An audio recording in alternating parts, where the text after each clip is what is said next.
হে আল্লাহ, তুমি আমারে এইবারের মতো পরীক্ষায় পাশ করাই দাও আল্লাহ। দেখি তো, কি রে, কাহিনী কি? তুই হঠাৎ করে নামাজ পড়া শুরু করছস? বাবা, কালকে তো আমার পরীক্ষার রেজাল্ট দিবে, তাই আমি নামাজ পড়তেছি বাবা। ও আচ্ছা, কালকে রেজাল্ট দিবে।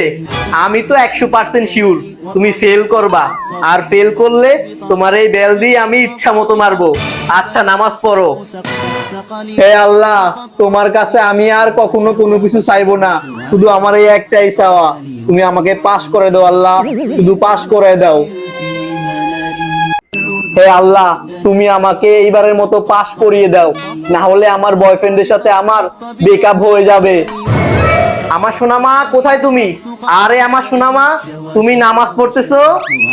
বাবা, কালকে তো আমার পরীক্ষার রেজাল্ট দিবে, আমি খুব ভয়ে আছি, যদি ফেল করি।